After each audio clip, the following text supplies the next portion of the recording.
नमस्कार। आप सबका स्वागत और अभिनंदन करता हूं हमारे YouTube चैनल ओमनाथ कुमार में। तो आइए हम वीडियो को शुरू करते हैं। मैं आज बात करूंगा अपलाइन के महत्व के बारे में। एक साधु बाबा थे और एक गांव से होकर के गुजर रहे थे।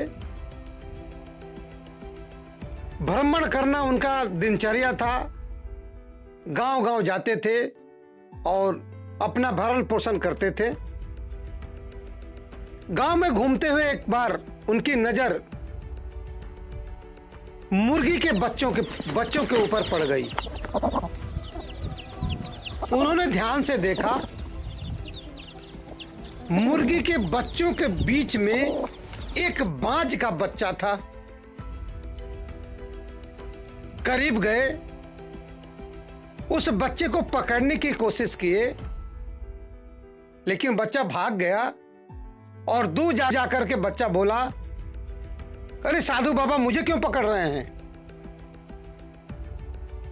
साधु बाबा मुस्कुराए और वो बच्चे को बताए कि बेटा, तू ये बता कि इन मुर्गी के बच्चों के बीच में तुम क्या कर रहे हो?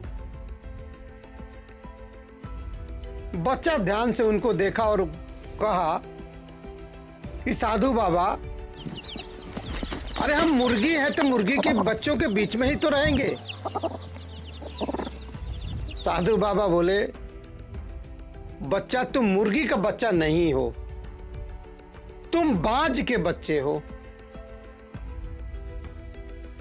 मुर्गी का बच्चा मुस्कुराया और कहा कि ये मुझे चुतिया बनाना चाहते हैं। मैं इनके साथ पैदा हुआ हूं, इनके साथ रहता हूं, ये जैसे खाते हैं वैसे मैं खाता हूं। हमेशा हमारी दिनचर्या इनके बीच में बीतती है और ये साधु बाबा कह रहे हैं कि हम बाज के बच्चे हैं। कुछ तो गलत हो रहा है मेरे साथ। और वो साधु बाबा से दूर हटने की कोशिश करने लगा। साधु बाबा पहचान चुके थे कि वो बाज का ही बच्चा है। वो धीरे धीरे बच्चे से बात करते हुए करीब पहुंचे और झटके से उस बच्चे को पकड़ लिए। जब बच्चे को पकड़ लिए तो बच्चा छटपटाने लगा और बोला कि साधु बाबा, मुझे हमारे भाइयों से दूर मत करिए, मुझे हमारे माता पिता से दूर मत करिए। हम उनके साथ रहते हैं और हम उनके साथ ही रहना चाहते हैं। जैसी जिंदगी वो जीते हैं वैसे ही जिंदगी हम जीना चाहते हैं। हमें कोई और जिंदगी नहीं चाहिए। लेकिन साधु बाबा को ये सब कुछ पता था कि बाज उड़ने वाली प्रजाति होती है, उड़ने वाला चिड़िया होता है, शिकारी होता है, लेकिन ये मुर्गियों के बच्चों के बीच में मुर्गी बन करके ही रह जाएगा। और साधु बाबा अपने झोली में रख करके लेकर के चल दिए। गांव के बाहर गए, कुछ दूरी पे जाने के बाद एक पहाड़ी मिली। धीरे धीरे उस पहाड़ी पे चढ़ गए और उस पहाड़ी पे चढ़ने के बाद उस बच्चे को निकाले और जोर से आसमान की तरफ फेंक दिए।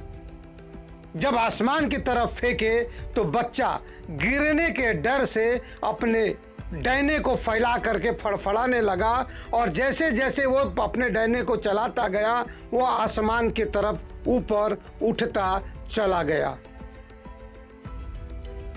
दोस्तों,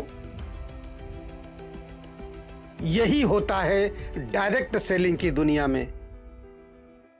जब कोई अपलाइन साधु बाबा बन करके किसी गांव में जाते हैं प्लान दिखाने के लिए, तो 90% माहौल के लोग वहां इकट्ठा हो जाते हैं जैसे मुर्गी के बच्चे इकट्ठा होते हैं।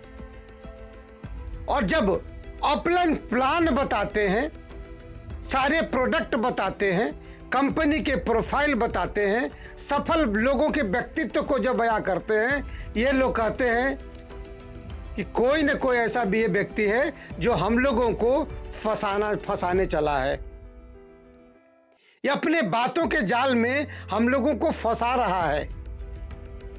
हम लोग जिस माहौल में रहते हैं, इस माहौल से अलग करना चाहता है और एक दूसरे को समझाने की कोशिश करते हैं कि इनकी बातों में मत आना, नहीं तो ये फंसा देंगे।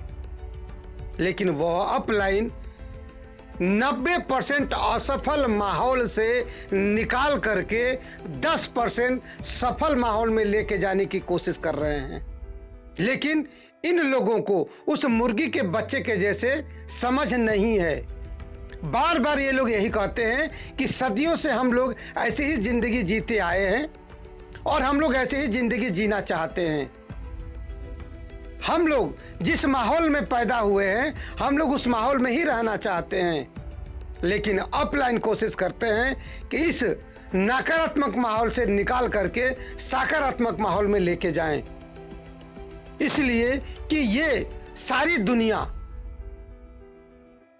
कोई न कोई ऐसा व्यक्ति है यहां पे जो सफल होना चाहता है और यह अपलाइन उस व्यक्ति को ही ढूंढने की कोशिश करते हैं अपने प्लान के प्रेजेंटेशन के माध्यम से, अपने प्रोडक्ट के प्रेजेंटेशन के माध्यम से, अपने कंपनी के उस प्रोफाइल को बता करके,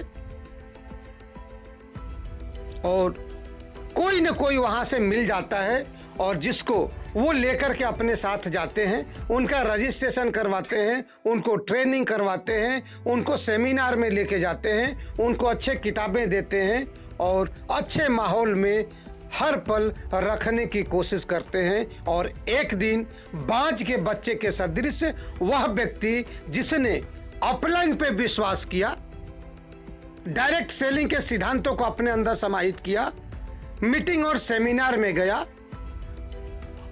सफल लोगों की किताबों को पढ़ा, सफल लोगों के व्यक्तित्व को समझने की कोशिश किया, तो एक दिन वो सफल हो ही जाता है। जैसे बाज का बच्चा पहाड़ी के ऊपर जब फेंका गया तो अपने डैने को फैला करके फड़फड़ाया और वो आसमान की तरफ उड़ गया। उसी तरीके से अपलाइन भी आपको आपकी सफलता दिलाना चाहते हैं। एक बार इस अपलाइन पे विश्वास करना ही पड़ता है, इस सिस्टम पे विश्वास करना ही पड़ता है, सब्र रखना पड़ता है, समय देना पड़ता है और तब आपको सफलता जरूर मिलती है। तो इन्हीं चंद शब्दों के साथ हम फिर मिलते हैं अगली वीडियो में। तब तक के लिए आप मस्त रहें, आप स्वस्थ रहें, आपका पूरा परिवार स्वस्थ रहे, माता पिता का ख्याल रखें। जय हिंद, जय भारत।